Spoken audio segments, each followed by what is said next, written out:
guys, welcome to my channel. I'm For Classic and welcome to BenchART. So for today what I do have in it is Oddworld Soulstorm, a game developed by the Old World inhabitants, and it is using Unity engine. So for the settings I will be using 720p and minimum settings possible. You can only choose shadows, post-processing and resolution and VSync, so there isn't really too much graphical options in here. And the minimum requirements for this game, these guys specify that you need to have a GTX 670 as a minimum. I'm not really sure how it compares to our MX130 GDDR5 or the GT940 MX GDDR5.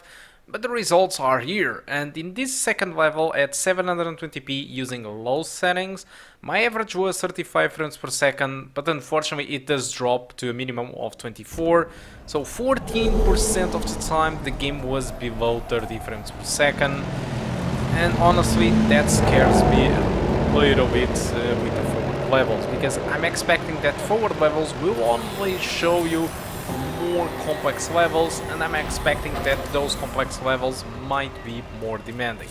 So I've done this recording and this gathering of frame rates for some days by now, nearly a week, and after that Digital Foundry released a video showing off their technical analysis of Oddworld, and honestly, looking at this specific video on this second level and looking to the levels that Digital Foundry did test, I'm mind blown by what they did show, and I'm honestly concerned that this video that I have in here, this test that I have, might not be representative of the forward levels that you will find inside the game. So what I'm trying to say is that I'm a little bit afraid that these first levels that I did try out are less demanding, or much less demanding, that the forward levels that, for example, Digital Foundry did show on their channel.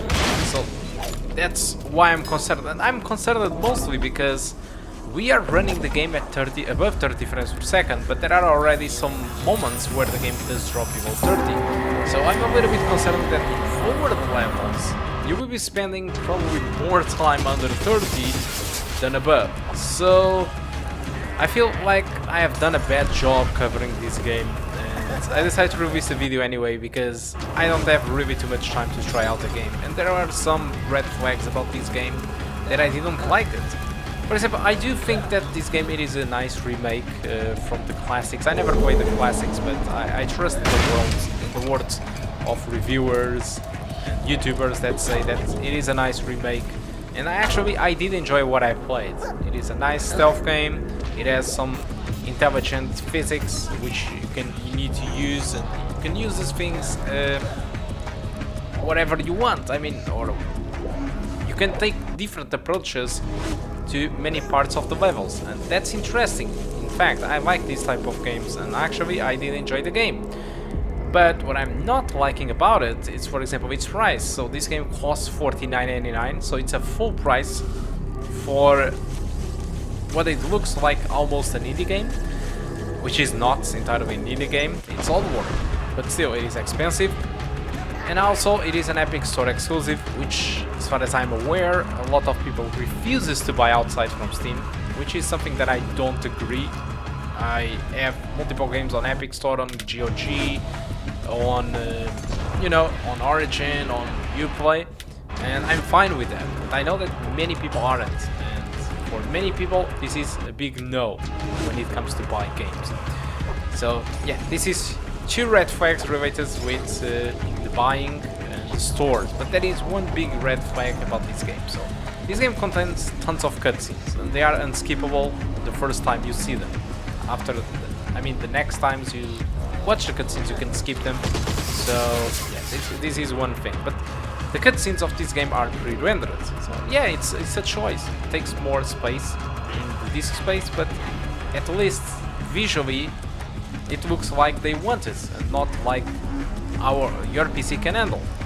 So yeah, they are pre-rendered cutscenes. So what's the problem? The problem is these pre-rendered cutscenes are rendered at 30 frames per second. No big deal, right? But the PS5 has the same pre-rendered cutscenes at 60 frames per second, which is something that honestly is kind of weird because PS5 have cutscenes, pre-rendered cutscenes running at 60, so why in the world they decide to include pre-rendered cutscenes on the PC at 30? So it's a little bit weird, these kind of choices. Digital Foundry said that they contacted the developers and they were afraid that some PCs couldn't handle the cutscenes at 60 frames per second. Well, I think their game are pretty much very demanding. Alright, so I think that any PC could handle those cutscenes at 60 frames per second if they can handle the game, because the game is pretty demanding. So I really don't know. I think that the game, a computer that can handle this game, I'm pretty sure it will handle 60 frames per second cutscenes. But that's just pre-rendered cutscenes. I mean, they are just videos. So I'm not sure. Am I wrong with that? I'm not really sure. So there are some weird decisions about this game, but honestly, what really concerns me about it is really the performance that you will get in forward levels. Still, if you like Oddworld, I think you should give it a try.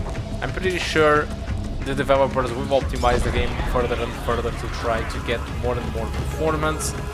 But for now, this is the performance that you can expect on the first levels. Take this as a grain of salt, because for example the first level, it was very interesting. There was tons of explosions and physics going on, and the first level was running much better than this second level, which sounds much more quieter and much more calm, and visually it is not as appealing. So yeah, that's it. So guys, thank you much for watching, and I do hope to see you soon. Goodbye.